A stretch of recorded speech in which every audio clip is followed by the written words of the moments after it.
Syukurku melalui pujian. Kami mau lebih lagi Tuhan. Ku bawa kepadamu, oh Tuhan, persembahanku ini. Ku ingin Engkau menerima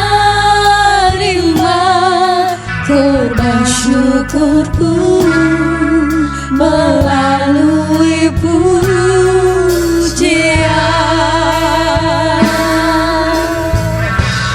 Takkan pernah ku bawa selain yang terbaik, yang harum dan sejati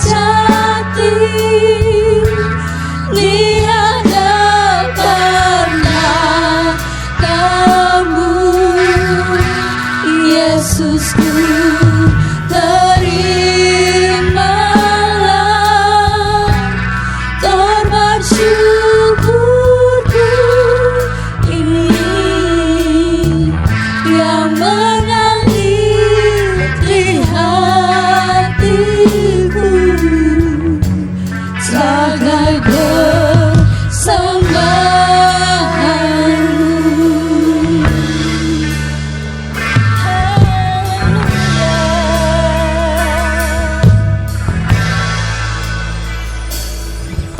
Ku bawa kepadamu, oh Tuhan, persembahanku ini. Ku ingin Engkau menerima korban syukurku melalui pujian.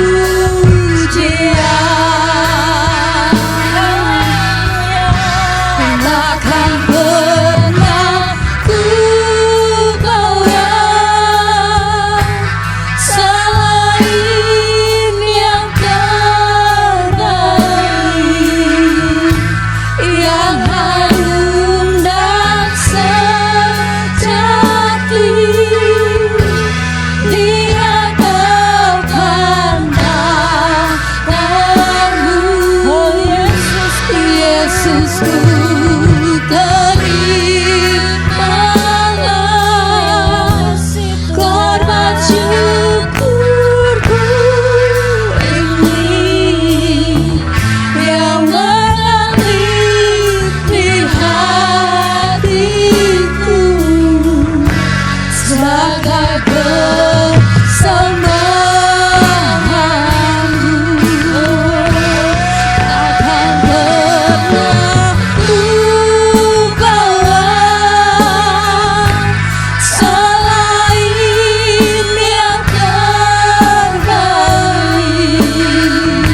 yang harum dan sejati di hadapan matamu, Yesusku. Terimalah korban syukurku ini, yang mengalir di hatiku sebagai persembahanmu, yang mengalir di hatiku, yang mengalir di hatiku, yang mengalir di hatiku sebagai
masih dalam hadirat Tuhan. Mari saya undang Bapak Ibu Saudara untuk kita boleh bangkit berdiri bersama-sama. Mari sembah Dia, agungkan Dia. Saat hari ini beri yang terbaik bagi Tuhan Yesus. Glory, haleluya. Ini kami Tuhan, ini kami Yesus. Kami mau bawa hati kami mau bawa hati kami bagi Engkau Tuhan. Sebab Engkau layak kami puji dan kami sembah, haleluya. Layak dipuji disembah, Kaulah yang berkata dulu, sekarang dan selamanya, Raja atas segala raja, namamu besar termulia. Haleluya, Engkau termulia Tuhan. Haleluya. Terima kasih Tuhan. Alam semesta melukiskan kebesaran Tuhan. Bumi dan surga menyanyikan kemuliaan namamu. Hosana,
kita mau sembah Dia. Haleluya, haleluya. Nama-Mu besar, sebab itu kami agungkan Engkau. Haleluya, Kau yang ajaib Tuhan. Haleluya, syukur, syukur. Hanya bagi-Mu Tuhan, hanya bagi-Mu Tuhan.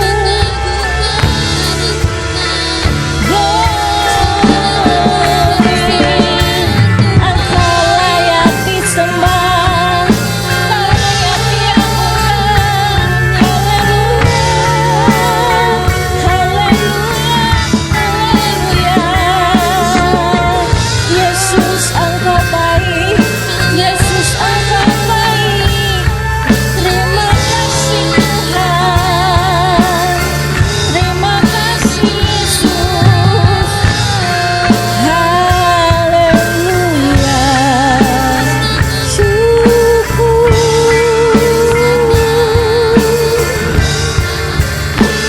Terima kasih, terima kasih Tuhan. Haleluya,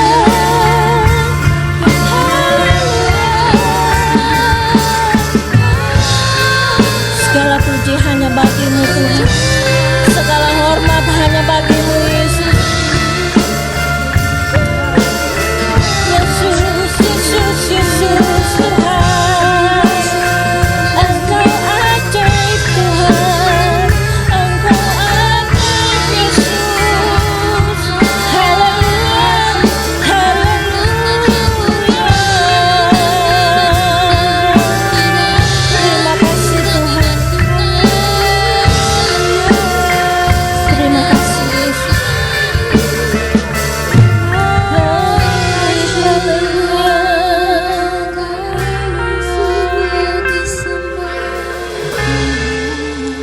Ini kami Tuhan, ini kami Yesus. Kami bawa hati kami bagi Engkau Tuhan, karena kami rindu untuk kami mengasihi Engkau, melayani Engkau lebih lagi, memberi yang terbaik bagi Engkau lebih lagi Tuhan. Ajar kami untuk kami lebih lagi. Terima kasih Tuhan, terima kasih Yesus. Kami siap memuji dan menyembah-Mu. Kami siap meninggikan Engkau Tuhan, sebab hanya Engkau yang layak kami puji dan kami tinggikan. Dan kami pulang saat ini membawa berkat yang luar biasa yang dari Tuhan. Terima kasih Tuhan. Kami siap memuji Engkau. Hanya di dalam nama Tuhan kami Yesus Kristus kami telah berdoa. Bersama-sama katakan amin. Segala puji dan hormat bagi Tuhan. Mari beri sorak-sorai yang terbaik bagi Tuhan Yesus. Amin. Mari kita mau lebih lagi bersuka di dalam Tuhan. Amin. Kita mau datang ke bait-Nya dengan segala syukur dan hormat yang dari Tuhan. Amin.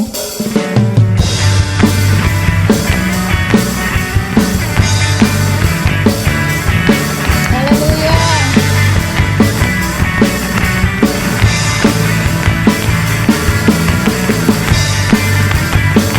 Terima kasih Tuhan.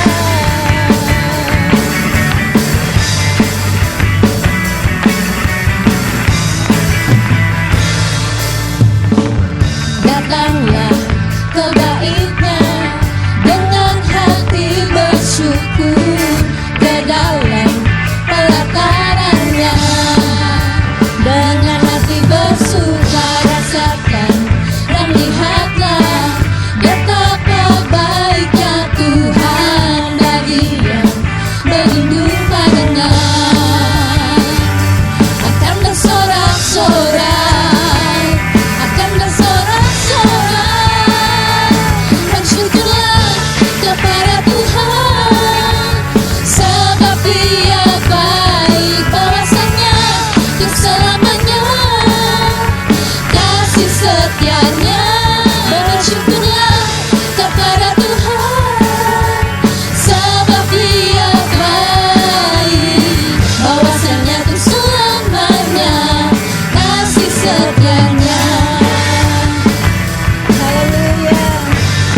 baiknya, dengan hati bersyukur, kenakan kebenarannya. Dengan hati bersuka rasakan dan lihatlah betapa baiknya Tuhan bagi yang berlindung padanya.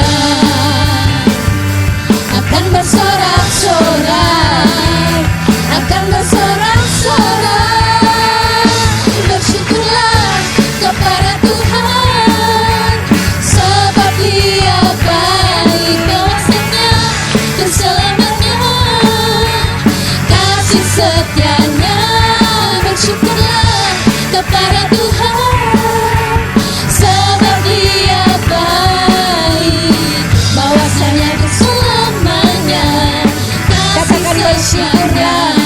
Bersyukurlah kepada Tuhan, sebab Dia baik, bahwasanya keselamanya, kasih setianya. Bersyukurlah kepada Tuhan, sebab Dia baik, bahwasanya keselamanya, kasih setianya. Terima kasih Tuhan. Kami bersyukur bahwasanya untuk selama-lamanya kasih Tuhan tidak pernah berubah dalam hidup kami. Haleluya.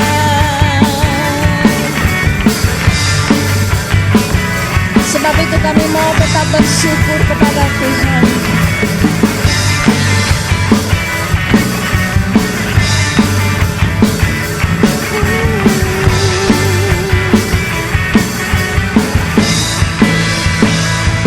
Bersyukurlah kepada Tuhan, sebab Dia baik, bahwasanya untuk selamanya, kasih setianya.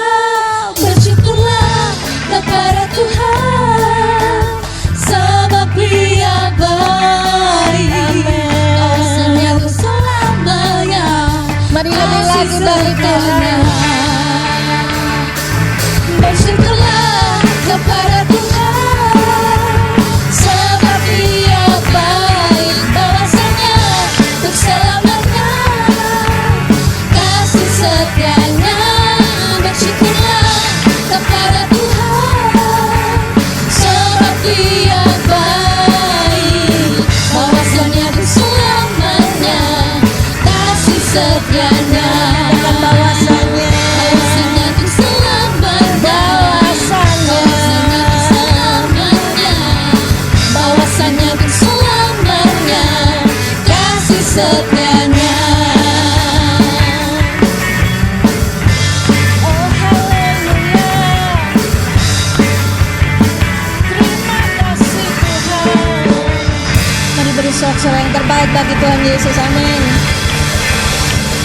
Saya persilakan Bapak Ibu saudara untuk kita boleh duduk.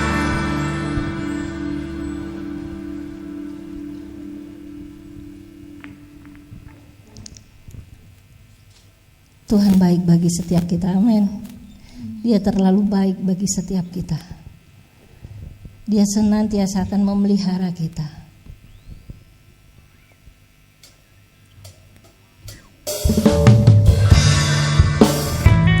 Kami mau imani pujian ini Tuhan.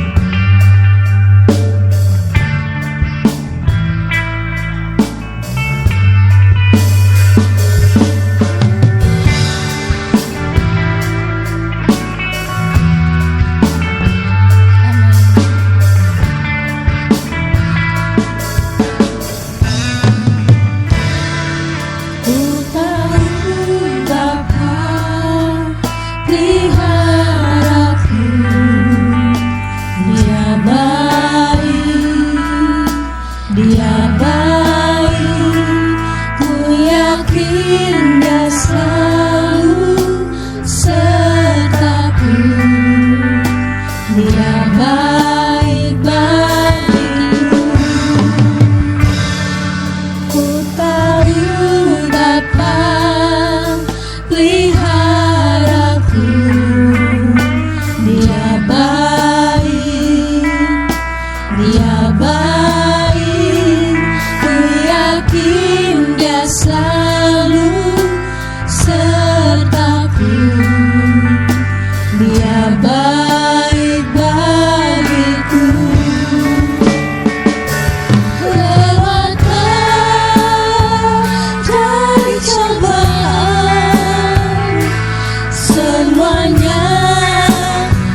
Dia baik bagiku.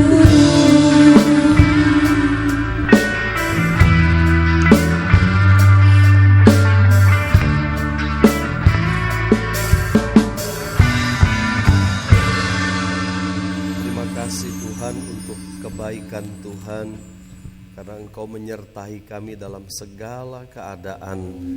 Engkau berjanji menyertai kami dan Engkau menepatinya. Terima kasih Bapa untuk segala kebaikan Tuhan. Pagi hari ini atau siang ini kami ada di sini untuk memuji Tuhan, mendengarkan firman Tuhan. Dan kami percaya Tuhan hadir di tengah-tengah kami saat ini. Dan kalau Engkau hadir, Engkau akan berbuat sesuatu yang indah bagi kami pada saat ini. Terima kasih Bapa di sorga, kami ingin dengar firman Tuhan. Kau yang mengurapi hamba-Mu untuk menyampaikan isi hati Tuhan, sehingga kami semua diberkati oleh Tuhan. Terima kasih Bapa, di dalam nama Tuhan Yesus Kristus kami berdoa. Amin. Shalom saudara. Ya, puji Tuhan, Bapak Ibu saudara yang dikasihi Tuhan. Pada siang hari ini kembali kita akan menikmati firman Tuhan. Firman Tuhan saya beri tema tinggal di dalam Kristus, ya. Tinggal di dalam Kristus. Yohanes 15 ayat 1 sampai dengan 8. Akulah pokok anggur yang benar dan Bapakulah pengusahanya. Setiap ranting padaku yang tidak berbuah dipotongnya, dan setiap ranting yang berbuah dibersihkannya, supaya ia lebih banyak berbuah. Kamu memang sudah bersih karena firman yang telah kukatakan kepadamu. Tinggallah di dalam aku dan aku di dalam kamu. Sama seperti ranting tidak dapat berbuah dari dirinya sendiri kalau ia tidak tinggal pada pokok anggur, demikian juga kamu tidak berbuah jikalau kamu tidak tinggal di dalam aku. Akulah pokok anggur dan kamulah ranting-rantingnya. Barang siapa tinggal di dalam aku dan aku di dalam dia, ia berbuah banyak. Sebab di luar aku, kamu tidak dapat berbuat apa-apa. Barang siapa tidak tinggal di dalam aku, ia dibuang keluar seperti ranting dan menjadi kering. Kemudian dikumpulkan orang dan dicampakkan ke dalam api, lalu dibakar. Jikalau kamu tinggal di dalam aku dan firmanku tinggal di dalam kamu, mintalah apa saja yang kamu kehendaki dan kamu akan menerimanya. Dalam hal inilah Bapa-Ku dipermuliakan, yaitu jika kamu berbuah banyak, dan dengan demikian kamu adalah murid-murid-Ku. Ya, terima kasih. Bapak Ibu saudara yang dikasihi Tuhan, kalau kita melihat ayat-ayat di atas saudara, mulai dari ayat 4, 5, 6, dan 7 saudara ya, coba kembali ke ayat 4. Ada berapa kata tinggal, saudara? Ya, 1 ya, 2, 3, 4, terus ayat 6.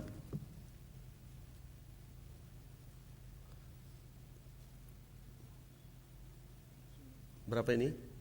5, 6, 7. Ya. Jadi dari 4 ayat itu ada 7 kali Tuhan bicara tentang tinggal. Hal ini menunjukkan betapa pentingnya tinggal di dalam Kristus, saudara ya. Nah, apa artinya tinggal di dalam Kristus? Nah, ini yang akan kita cari jawabnya pada saat ini, saudara ya. Nah, saudara, di dalam perumpamaan tentang pokok anggur ini kita sudah sering mendengar, saudara, tetapi kadang-kadang kita memahaminya hanya dangkal saja ya. Kita memahami hal-hal yang dangkal saja. Nah, tetapi pada saat ini kita akan lihat lagi dia ayat-ayat ini lebih dalam lagi, saudara. Di situ dikatakan, akulah pokok anggur yang benar dan Bapakulah pengusahanya. Setiap ranting padaku yang tidak berbuah dipotongnya, dan setiap ranting yang berbuah dibersihkannya, supaya ia lebih banyak berbuah. Dari ayat-ayat ini saudara, kita tahu tujuan keberadaan ranting atau carang itu untuk apa? Kalau saudara lihat ayat 1 dan 2, ya. Ini Tuhan mengumpamakan Tuhan adalah pokok anggur dan kita adalah carangnya atau rantingnya. Makanya ada lagu Yesus pokok, ya, dan kita carangnya. Jadi Yesus pokok anggur, kita carangnya. Untuk apa saudara dan saya sebagai ranting nempel di pokok anggur? Untuk apa? Menurut ayat 1 dan 2, saudara, tujuan ranting itu menempel kepada pokok anggur adalah supaya berbuah. Apa saudara? Supaya berbuah, ya. Nah, saudara yang dikasih Tuhan, dari ayat pasal 14, pasal 15 sampai 16, itu Tuhan bicara tentang Roh Kudus di sana. Sehingga konteksnya buah pada saat itu adalah buah Roh Kudus yang ada dalam Galatia pasal 5 ayat 22 sampai 23. Buah Roh Kudus, saudara, ya. Jadi Tuhan menginginkan saudara nempel dengan Tuhan supaya apa? Menghasilkan buah, ya. Kemudian Tuhan katakan, kalau kamu tinggal di dalam aku dan aku tinggal di dalam kamu, mintalah apa saja yang kamu kehendaki maka kamu akan menerimanya. Ada satu tantangan di situ, ya saudara. Kalau kamu di dalam aku dan aku di dalam kamu, mintalah apa saja. Oh, enak banget saudara. Coba pikirkan apa saja yang saudara mau minta sama Tuhan, ya. Tapi enggak semudah itu saudara. Karena ayat 8 itu kita mau melihat tujuannya, ya. Kalau ayat 8 dikatakan, dalam hal inilah Bapakku dipermuliakan, yaitu jika kamu berbuah banyak dan dengan demikian kamu adalah murid-muridku. Di situ ada satu tujuan lagi saudara, yaitu agar Bapa dipermuliakan. Saudara minta tapi Bapa dipermuliakan apa tidak? Nah itu kan ya saudara. Nah selanjutnya Bapak Ibu dikasih Tuhan, apa makna tinggal? Coba kita lihat slide ini saudara, ya. Kita akan lihat makna tinggal di dalam slide ini. Tinggal di dalam Kristus berarti hidup dengan stabil, tetap teguh di dalam Kristus, di dalam persekutuan yang dekat dan intim dengan Dia. Jadi ini saudara, tinggal di dalam Kristus itu teguh, komitmen, setia gitu ya, dan tetap tinggal di dalam Dia. Nah ini dia saudara, intim dengan Yesus, ya. Selanjutnya, oleh karena tinggal membawa makna tetap teguh, maka pada dasarnya itu berarti secara permanen setia kepada komitmen terhadap Kristus. Saudara setia kepada Kristus, komitmen. Nah itu kalau saudara terus menerus saudara tinggal di dalam Kristus gitu ya. Terus sesuai dengan itu kalimat Yesus dapat diuraikan dengan cara berikut. Jadi coba kita lihat dari definisi ini, kalimat Tuhan Yesus itu kita mau definisikan ulang supaya lebih mudah ya. Barang siapa terus-menerus tetap teguh di dalam aku dan aku di dalam dia, maka ia akan berbuah banyak. Kalau saudara tetap ada di dalam Kristus, saudara tetap teguh di dalam Kristus dan Kristus ada di dalam kita, maka kita akan berbuah banyak. Ini yang Tuhan katakan. Terus, atau ini ya, barang siapa terus setia di dalam komitmennya kepada Kristus dan di dalam komitmenku kepada Dia, maka ia akan berbuah banyak. Kalau saudara terus pegang komitmen saudara kepada Kristus, setia kepada Kristus, maka saudara akan berbuah banyak. Itu yang firman Allah katakan. Amin, saudara. Banyak orang Kristen yang komitmennya kurang, saudara ya. Jadi komitmennya kalau dia pertama ikut Tuhan menggebu-gebu, ya saudara. Tetapi lama-kelamaan saudara komitmennya menjadi berkurang. Akhirnya yang tadinya seminggu sekali ke gereja jadi dua minggu.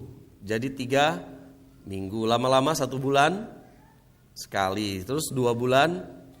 Lama-lama setahun 2 kali. Ya saudara, Paskah sama Natal. Ya.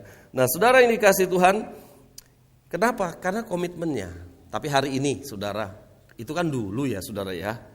Itu kan dulu. Tapi hari ini kita punya komitmen yang kuat sama Tuhan. Amin. Mau setia sama Tuhan? Amin ya. Baik, sekarang kita masuk kepada hubungan pokok anggur dan ranting, saudara.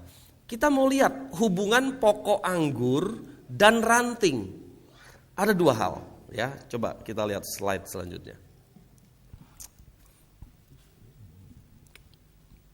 Hubungan yang pertama itu sebelah luar, saudara. Apa itu? Dalam hubungan sebelah luar, ranting tersebut secara fisik tersambung kepada pokoknya. Jadi ranting itu terlihat nyambung. Ya, terus keterangannya.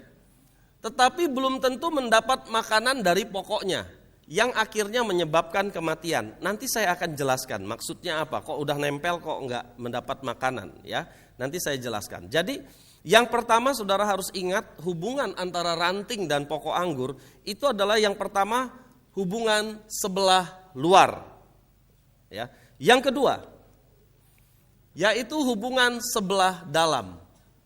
Dalam hubungan sebelah dalam, zat gizi atau unsur hara yang memberi hidup dari pokok anggur mengalir ke dalam ranting itu. Ini hubungan sebelah dalam. Zat hara itu zat gizi ya saudara ya, yang dibutuhkan tanaman itu mengalir dari akar, batang, terus ke ranting-ranting. Hubungan inilah sebenarnya yang Yesus sebut tinggal di dalam aku. Hubungan yang sebelah dalam. Kalau hubungan sebelah luar kelihatannya nempel tapi belum tentu mendapat makanan. Coba gambarnya nah ini saudara. Ketika saya dulu masih SMA saudara, waktu saya di Sumatera, guru saya ngajari saya bikin ini. Kaktus ini ya, terus ditempel dengan varietas yang beda. Jenisnya yang berlainan. Saudara pasti pernah lihat kaktus yang bagus gitu ya, saudara, ditempel gitu. Nah, guru saya tuh guru IPA itu ngajari membuat seperti itu ya. Tapi saudara, saya buat begini, awalnya nempel begini. Berapa hari kemudian saudara, yang atas busuk. Artinya begini saudara, ketika saya menempelkan kaktus yang bawah dengan yang atas, terlihat dia menempel. Terlihat menempel. Tetapi rupanya nggak bisa menerima ya. Nggak bisa menerima unsur-unsur hara makanan dari dalam. Akhirnya apa yang terjadi saudara? Kalau nggak bisa menerima unsur makanan dari akar, mati. Iya toh saudara? Saya coba lagi, mati lagi saudara. Akhirnya nggak pernah saya coba lagi. Jadi saya belum pernah berhasil ini dulu. Ya saudara ya, waktu SMA dulu saya buat seperti ini saudara. Nggak berhasil. Nah saudara, inilah yang disebut hubungan luar saudara. Hubungan luar itu kelihatannya nempel ini. Ya. Tetapi lama-lama dia akhirnya mati. Terlihat menempel tetapi tidak ada hubungan yang dalam. Tetapi saudara, kalau ini 1 minggu, 2 minggu, 3 minggu, malah seger, berarti dia mendapat makanan dari dalam. Oke, saudara paham ya sekarang ya, apa yang dimaksud dengan hubungan sebelah luar dan hubungan sebelah dalam. Hubungan sebelah luar itu kalau orang Kristen itu hanya kelihatannya aja, saudara. Tiap minggu ke gereja, kelihatannya. Tetapi dia nggak punya hubungan dengan Tuhan, gitu, saudara. Ya nanti kita akan lebih lanjut mempelajari hal ini, saudara. Tetapi saudara, kalau orang yang mempunyai hubungan sebelah dalam, dia punya hubungan intim dengan Tuhan, saudara. Oke, saudara paham ini ya. Nah, itulah sebenarnya yang Tuhan maksud dengan tinggal di dalam Kristus. Sekarang kita akan belajar dulu yang pertama, yaitu hubungan sebelah luar, saudara. Ya, hubungan sebelah luar. Nah, hubungan sebelah luar seperti yang saya sampaikan tadi, nempel, tapi tidak mendapatkan unsur makanan dari dalam tanah. Kelihatannya nempel, ya memang nempel, apalagi saudara lem, nempel banget gitu ya, lem gitu saudara. Ya, tetapi dia tidak mendapatkan makanan, dan ini akhirnya apa saudara? Akhirnya dia akan busuk dan akhirnya mati yang bagian atasnya tersebut, saudara. Ya, nah saudaraku yang dikasihi Tuhan, hubungan sebelah luar belum tentu membuktikan ada hubungan sebelah dalam. Betul apa enggak, saudara? Ya. Jadi hubungan luar, tanaman yang nempel tadi, belum tentu ada sari-sari makanan yang dia dapat, belum tentu, saudara. Tapi kalau hubungan dalam, pasti dia nempel. Pasti nempel, ya, saudara.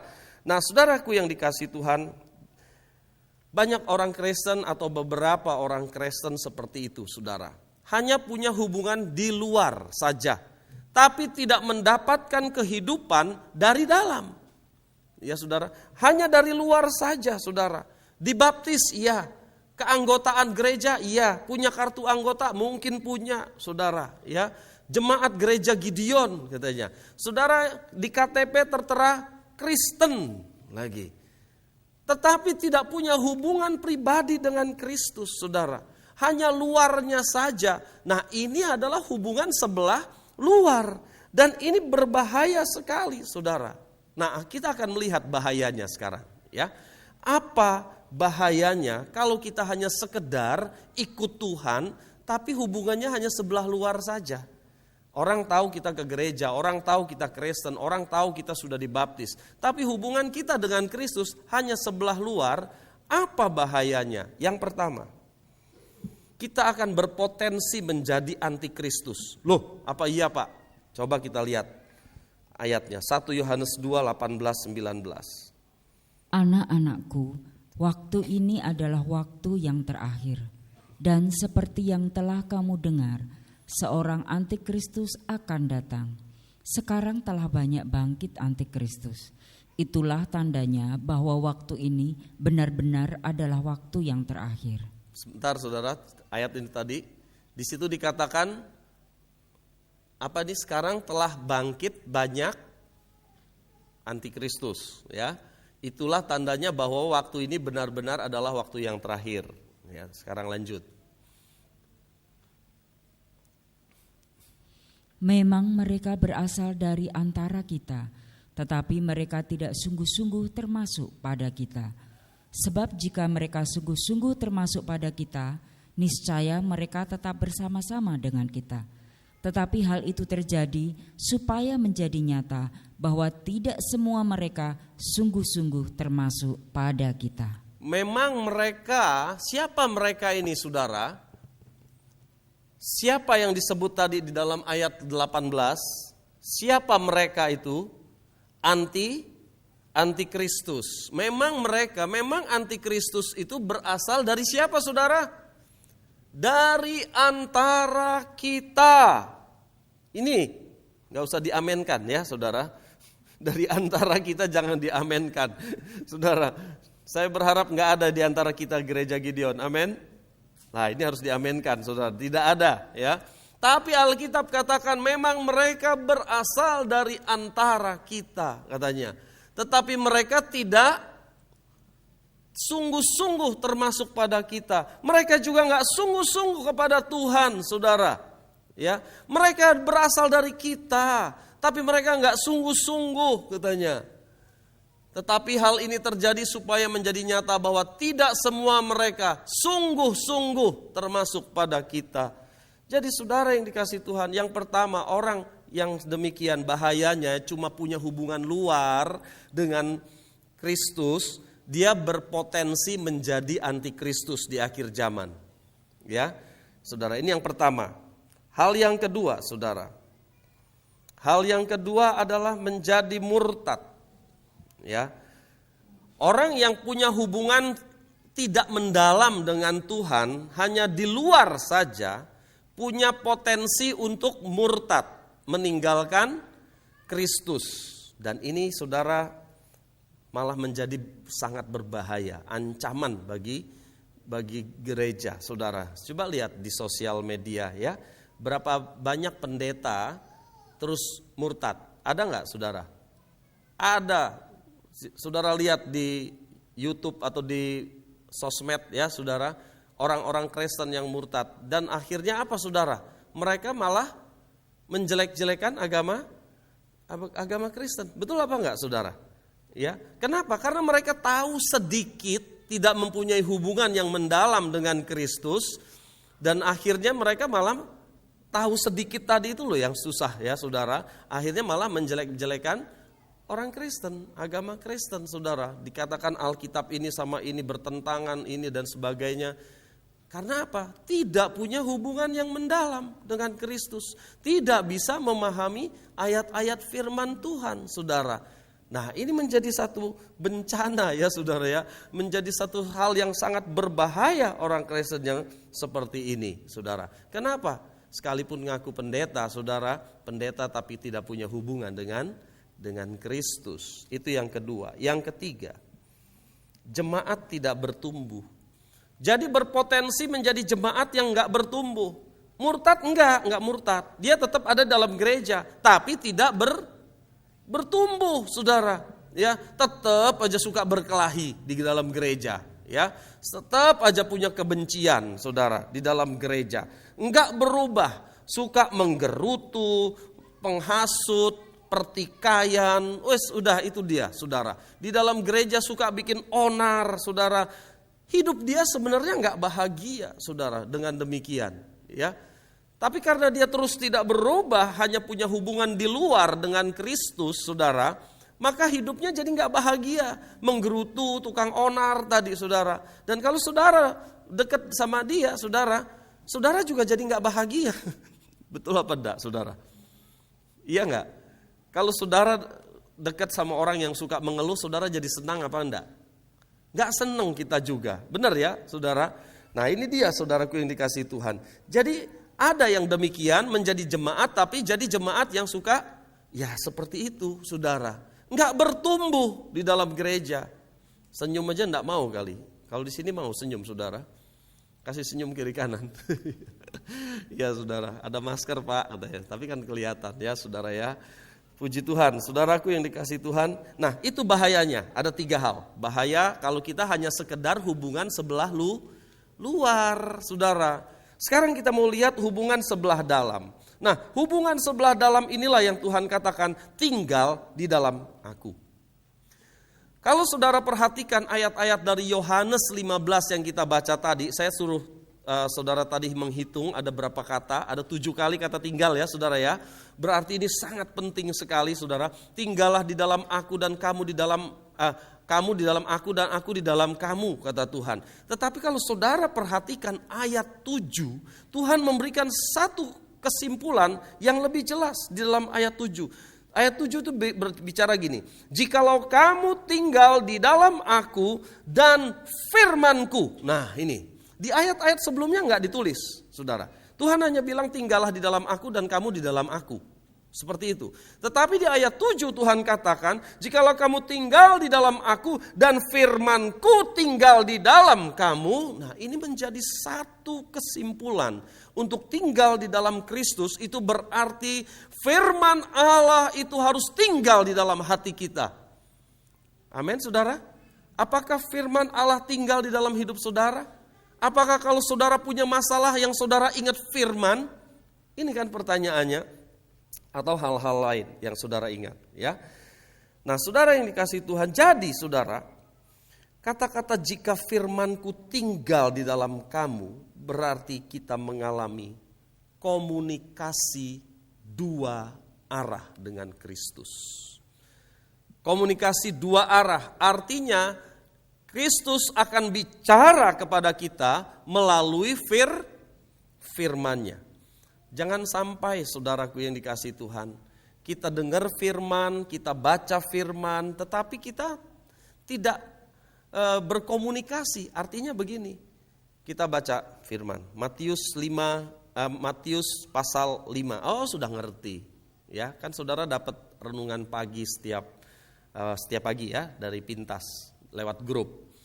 Kemudian mungkin saudara sudah hafal itu ayatnya. Matius pasal 5, oh itu ucapan bahagia, hafal aku katanya. Oh Galatia 5, 22-23, buah-buah roh hafal aku. Akhirnya saudara, karena kita tahu sana tahu sini, kita meremehkan firman, tidak membiarkan firman itu berbicara kepada kita. Seharusnya kita membiarkan firman itu berbicara kepada kita. Beberapa kali saya ditegur oleh firman Tuhan lewat renungan pagi, saudara. Ya, aduh iya Tuhan, ampuni saya. Ditegur, saudara. Nah itu firman itu bicara, saudara, kepada kita pendengarnya. Jadi ketika kita makan firman Tuhan, kita harus makan dengan rendah hati. Amin, saudara. Rendah hati, ya, kita makan firman Tuhan. Nah, karena pentingnya Allah bicara ini, saudara, berkenaan dengan tinggal di dalam Kristus ini harus ada hubungan yang intim. Itu sebabnya kita mau lihat bagaimana Allah berbicara kepada kita, berkomunikasi lewat firman-Nya. Yang pertama, Allah berbicara kepada kita melalui firman-Nya. Jadi lewat firman Allah dia akan berbicara kepada kita. Seperti yang saya sampaikan tadi. Ketika saudara membaca firman, tahu-tahu saudara ditegur, ya. Ketika saudara mendengarkan firman Tuhan, saudara bilang amin Tuhan. Aku percaya ini menjadi rema dalam hidup saya. Seperti itu, saudara, ya. Jadi ketika saudara membaca, mendengar firman Tuhan, Allah berbicara kepada kita. Pertanyaan saya, apakah firman Allah pernah bicara kepada saudara? Atau setelah itu, ya sing penting udah. Nanti kalau ditanya Pak Pendeta, udah dengar renungan pagi? Sudah, gitu ya. Sing penting sudah. Loh, enggak begitu. Tapi apakah Tuhan bicara kepada kita? Amin, saudara. Apakah dia menegur saudara? Apakah dia menguatkan saudara? Apakah dia menyembuhkan saudara? Apakah dia memulihkan saudara? Firman Allah itu mau berbicara kepada kita, saudara. Ya, itu yang pertama.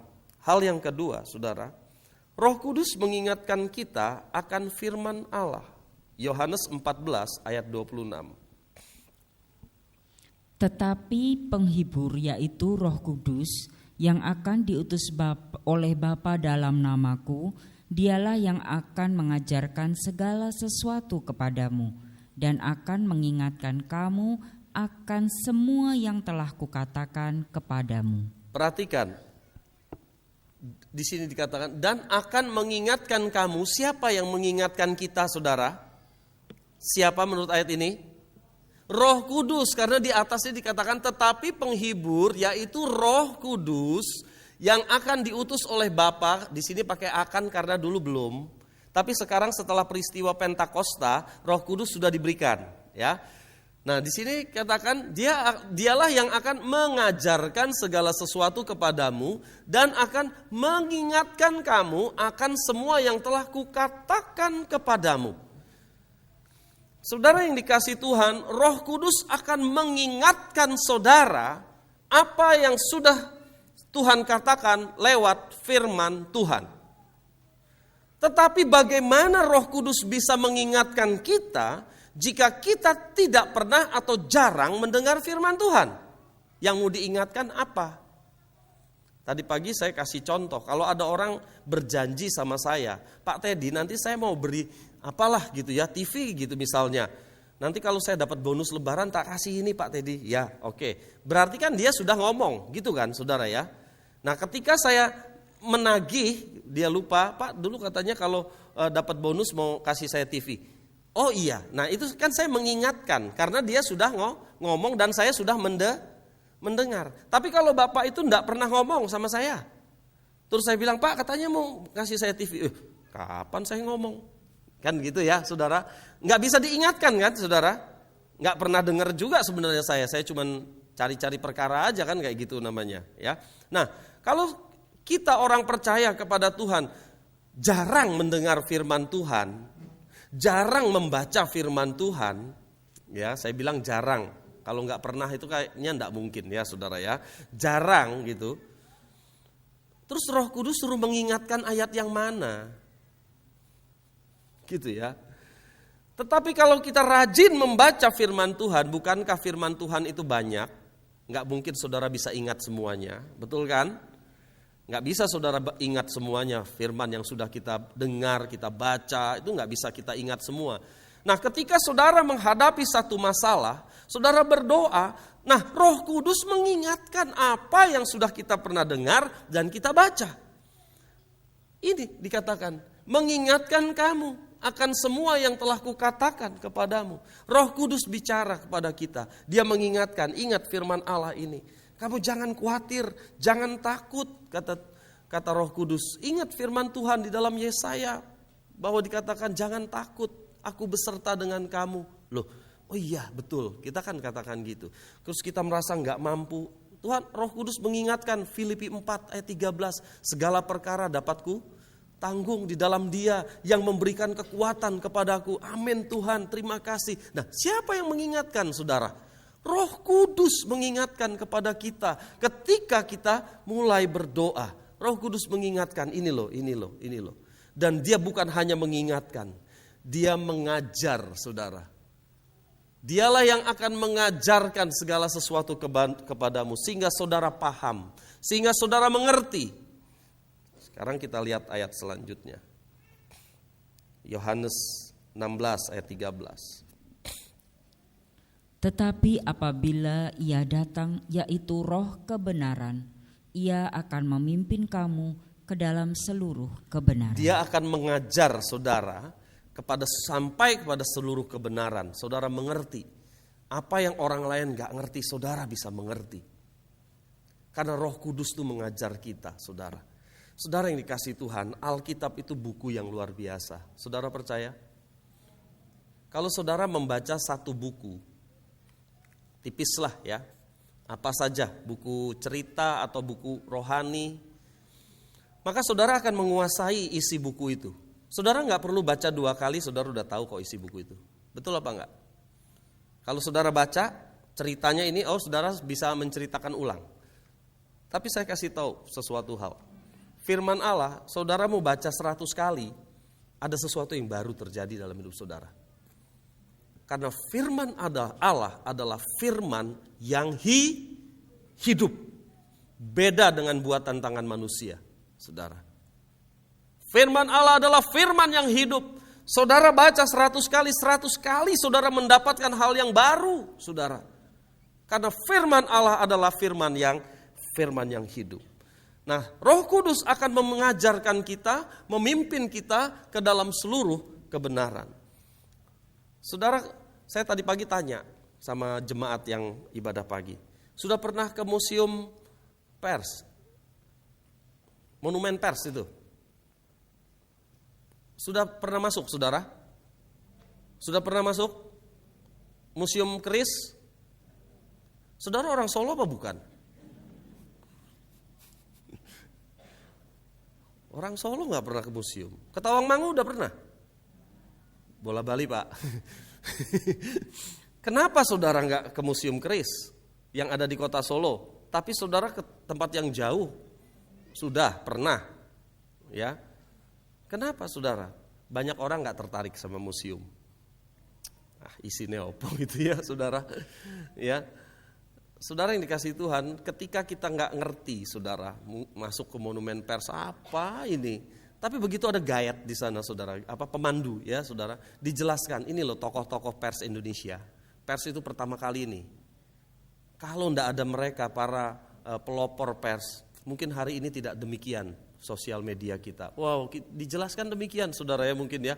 Kita sampai wow, luar biasa. Nah, ini loh saudara, ada guide yang menjelaskan. Kalau enggak kita cuma lihat dari luar, cuman kita tahu monumen pers itu tempat orang nyari lowongan kerjaan karena ada koran-koran di situ ya saudara, baca gitu, cari-cari lowongan kerjaan ya. Tapi kan nggak seperti itu. Kalau saudara masuk kan ada hal yang berbeda, apalagi ada yang menjelaskan orang yang paham gitu saudara. Demikian juga monumen keris saudara, museum keris ya, ada orang yang paham dijelaskan, saudara baru mengerti ya. Nah saudara yang dikasih Tuhan, kita kadang-kadang nggak ngerti firman Tuhan. Saudara baca, apakah saudara selalu paham? Banyak gak pahamnya. Iya toh, saya aja banyak gak pahamnya saudara. Ya, banyak gak paham saudara. Tetapi satu saat Roh Kudus akan mengajar kita satu ayat. Kita bilang, oh ini tuh artinya. Baru ngerti aku. Siapa yang ngajar? Roh Kudus mengajar kepada kita saudara. Dia mengajar kita. Dia menuntun kita kepada kebenarannya. Ya, inilah luar biasa Alkitab kita saudara. Ya, tapi kalau orang yang nggak cinta Tuhan sungguh-sungguh nggak akan bisa paham Alkitab kita. Makanya mereka bilang, oh Alkitab itu berbenturan, ayat ini sama ayat ini nggak sinkron. Saudara, kenapa? Karena mereka nggak sungguh-sungguh. Mereka nggak dapat penerangan Roh Kudus, saudara. Ya. Selanjutnya, yang ketiga, komunikasi langsung. Jadi Allah bisa berbicara kepada kita, komunikasi langsung. Yohanes 16 ayat 12. Masih banyak hal yang harus kukatakan kepadamu, tetapi sekarang kamu belum dapat menanggungnya. Tuhan bilang masih banyak yang harus kukatakan kepadamu, tapi sekarang kamu belum bisa menanggungnya. Nanti aja satu saat nanti kalau kamu sudah bisa menanggungnya, aku akan ngomong. Ya, saudara yang dikasihi Tuhan, ada hal-hal yang tidak ada di dalam firman Tuhan dan Tuhan bisa bicara langsung kepada saudara. Percaya saudara? Amin. Roh Allah adalah roh yang hidup. Dia mampu berbicara, berkomunikasi dengan kita, saudara. Hanya saudara harus uji setiap perkataan Tuhan dalam hati saudara. Jangan sampai bertentangan dengan firman Tuhan yang tertulis. Gak boleh. Misalnya saudara bilang begini, saya berdoa tadi pagi, kemudian Tuhan bicara kepada saya harus pergi ke orang pinter sana. Loh saudara, ini bertentangan dengan Alkitab, karena Tuhan gak mau klenik seperti itu, keperdukunan gak boleh saudara. Ya. Tetapi saudara bilang, tadi pagi saya berdoa bahwa Tuhan bicara saya harus pergi ke orang pintar sana, paranormal sana. Saudara, yang bicara siapa itu? Roh Kudus apa roh yang lain? Roh kuda jangan-jangan. Iya toh saudara? Saudara yang kasih Tuhan, kalau Roh Kudus berbicara pasti tidak bertentangan dengan Alkitab. Amin saudara? Kalau Roh Kudus bicara kepada saudara, saudara berdoa dan saudara diam sejenak, saudara bilang bicara kepada saya, ya. Dia akan bicara. Saya punya beberapa pengalaman saudara. Ketika saya berdoa, waktu saya belum menikah, saya bilang Roh Kudus bicara. Tiba-tiba handphone saya bunyi dan ada orang ngirimi saya ayat. Dan ayat itu jadi rema luar biasa saudara dalam hidup saya. Saya bilang Tuhan bicara, Tuhan kasih ayat, satu ayat saudara pada saya. Luar biasa saudara, saya nangis sama Tuhan pada waktu itu. Jadi saudara, dia bisa bicara lewat apa saja. Tahun 2005 ketika saya pindah kontrakan saudara, kontrak di Banyuanyar dulu saudara ya. Saya hubungi satu orang untuk boleh nggak di kontrak rumahnya, karena tulisannya dijual bukan dikontrak ya. Ketika saya mandi, Tuhan bicara jelas pada saya bahwa rumah itu boleh dikontrak dan Tuhan kasih tahu harganya sama saya. Luar biasa ya saudara. Saya nggak bisa jelaskan kepada saudara bagaimana Tuhan kasih tahu harganya. Tapi Tuhan bilang 2 tahun itu 7 juta. Saya kaget. Oh gitu. Saya kasih tahu istri saya, saudara.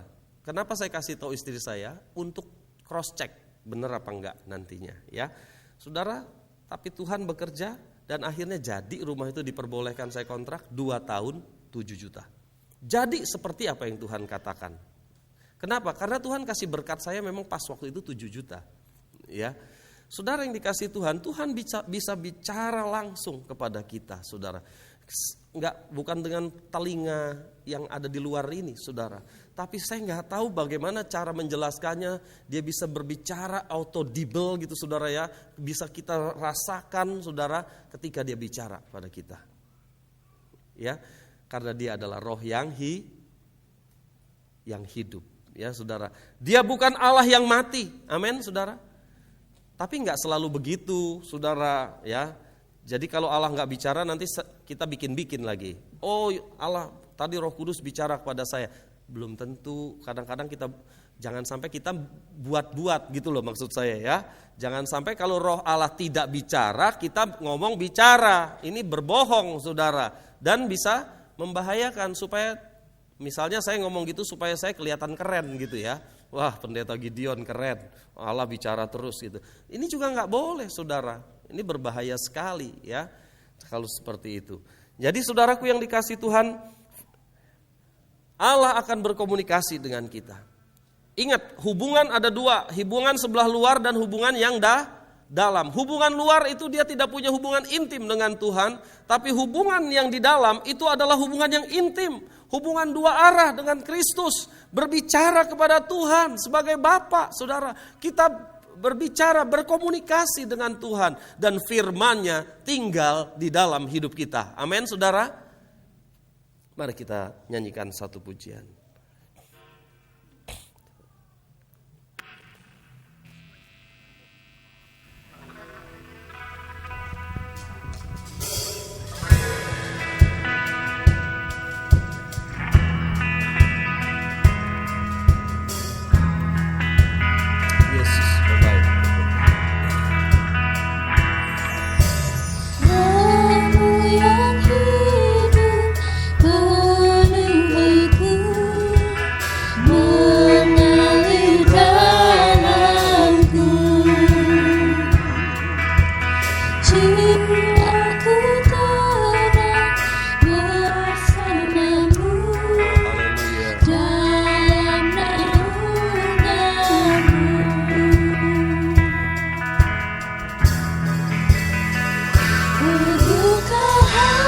Hati saudara kepada Tuhan.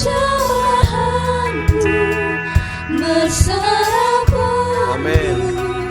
Di hadirat-Mu Kau ambil alih seluruh hidupku. Di atap-Mu menyembah-Mu.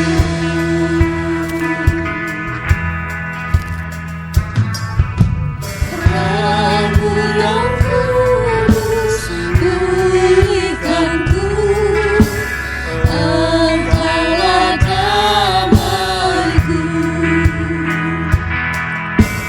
Ku hidup oleh anugerah-Mu yang menyertai. Mari kita bangkit berdiri bersama-sama. Yang menyertaiku. Oh, buka hati. Ku buka hati untuk jamahan-Mu, berserah penuh di hadirat-Mu. Kau ambil alih seluruh hidupku. Di atap-Mu menyembah-Mu. Dari pertama.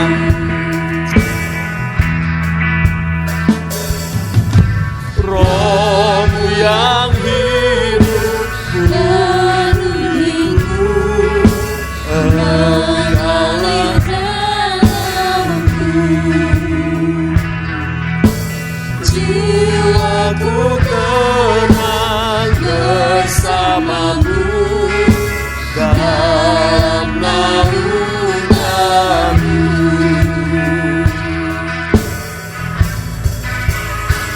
Ku buka hati untuk jamahan-Mu, berserah penuh di hadirat-Mu. Kau ambil alih seluruh hidup.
jamah kami Tuhan. Bersamamu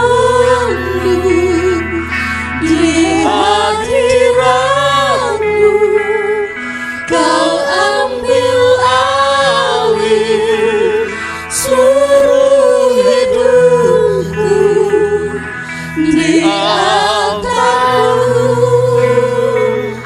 menyembah-Mu. Ku buka hati untuk jamahan-Mu, berserah penuh di hadirat-Mu.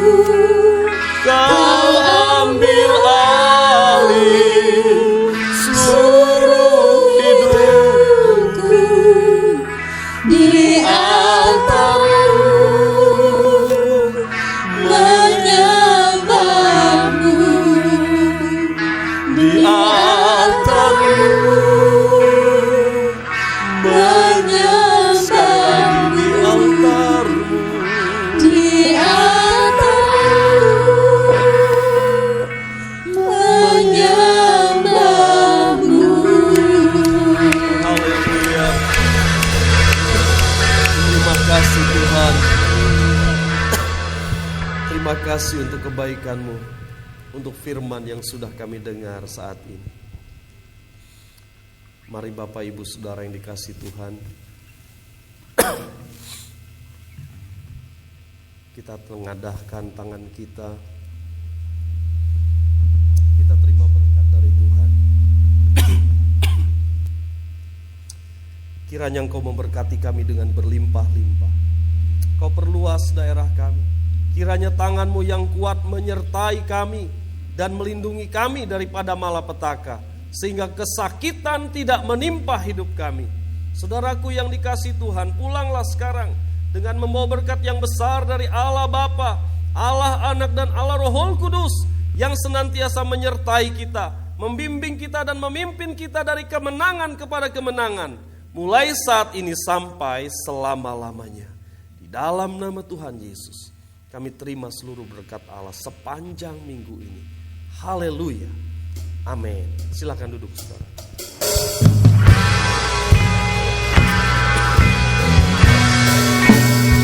Kiranya Engkau memberkati aku berlimpah-limpah dan memperluas daerahku.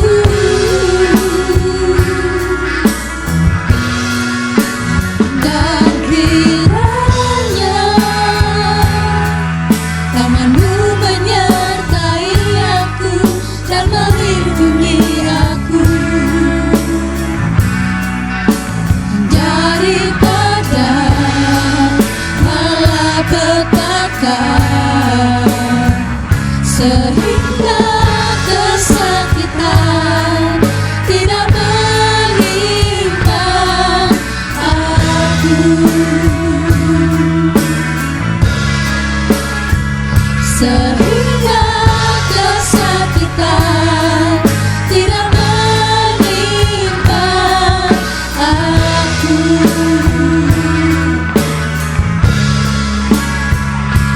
Tuhan mendengarkan dan menjawab doaku.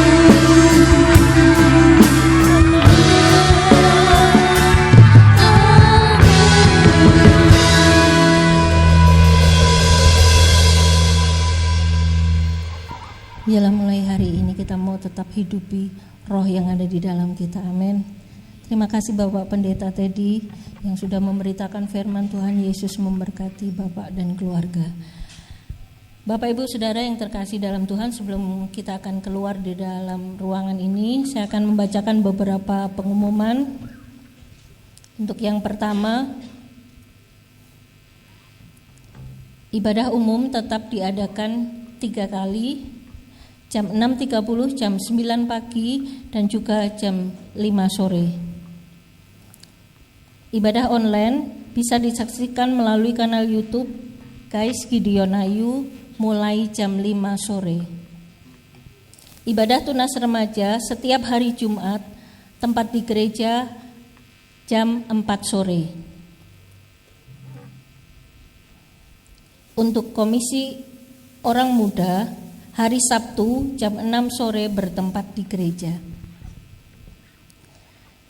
Dan bagi jemaat yang merindukan penyembahan lebih lagi, mari saya undang 15 menit sebelumnya kita bisa datang bersama-sama di tempat ini untuk kita boleh memuji dan menyembah Tuhan. Dan jangan lupa satu lagi, tetap prokes. Protokol kesehatan tetap harus dilaksanakan bagi setiap kita yang ikut ibadah offline. Saya kira itu, saya akan hantarkan Bapak Ibu Saudara untuk boleh keluar dari ruangan gereja di tempat ini.